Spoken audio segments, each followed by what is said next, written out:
Autopilot engaged. Hey, I'm Sapphire. Want to hear something scary?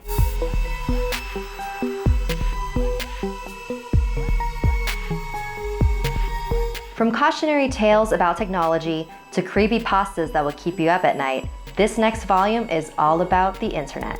For the next few chapters, I'll be sharing some of the eeriest stories that have emerged thanks to the World Wide Web. But don't worry your little heads, they're all fiction. They all claim to be fiction. Our first chapter comes from the No Sleep subreddit written by username Scarjo. Have you ever forgotten your phone? When did you realize you'd forgotten it? The realization probably didn't dawn on you spontaneously. More likely, you reached for your phone and were momentarily confused by it not being there. Then you did a mental restep of the morning's events. Shit.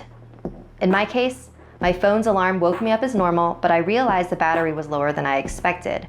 So I put it on the counter to charge it while I showered instead of into my bag like normal. It was a momentary slip from the routine, but that was all it took.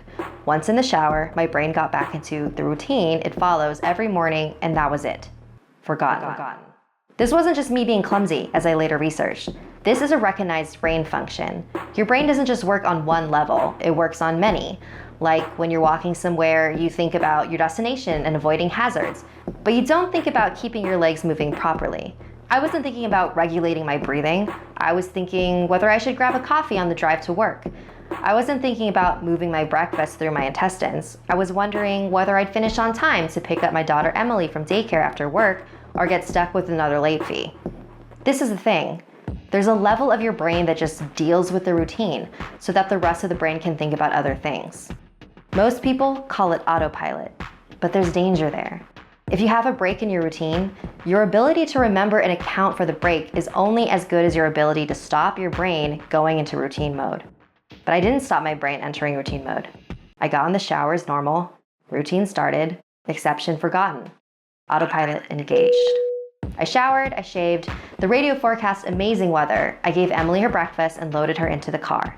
She was so adorable that morning. She complained about the bad sun blinding her, saying it stopped her having a little sleep on the way to daycare. That was the routine. It didn't matter that my phone was on the counter, charging silently. My brain was in the routine, and in the routine my phone was in my bag. This is why I forgot my phone.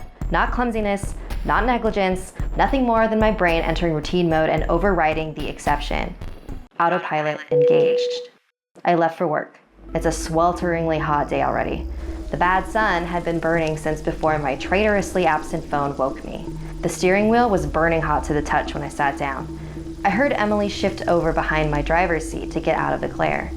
But I got to work, submitted the report, attended the morning meeting. It's not until I took a quick coffee break and reached for my phone that the illusion shattered. I did a mental restep. I remembered the dying battery. I remembered plugging it into the wall. I remembered leaving it there. My phone was on the counter. Autopilot disengaged. Again, therein lies the danger. Until you have that moment, the moment you reach for your phone and shatter the illusion, that part of the brain is still in routine mode. The day continued to bake.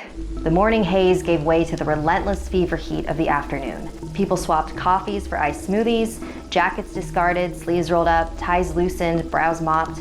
The park slowly filled with sunbathers and barbecues. Window frames threatened to warp. The thermometer continued to swell. Thank fuck the offices were air-conditioned.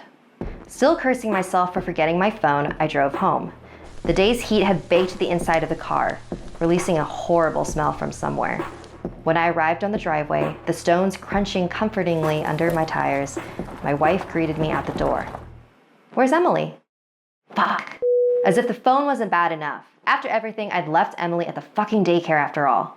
I immediately sped back there and started practicing my excuses, wondering vainly if I could charm my way out of a late fee. I saw a piece of paper stuck to the door. Due to vandalism overnight, please use side door. Today only. Overnight? What? The door was fine this morning. I froze. My knees shook.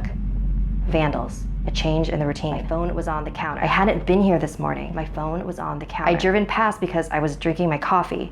I'd not dropped Emily off. My phone was on the counter. She'd moved her seat.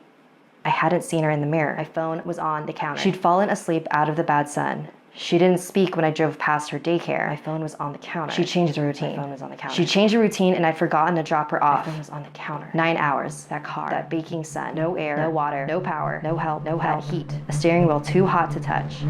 That smell. I walked to the car door. Numb. Shock. I opened the door. My phone was on the counter and my daughter was dead. Autopilot disengaged.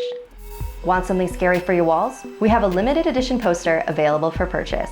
There's only 666, so get yours before they're gone. For more information, click the link in the description.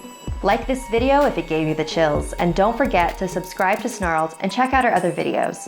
And if you dare to follow me, my links are in the description below. Until next time, sweet dreams.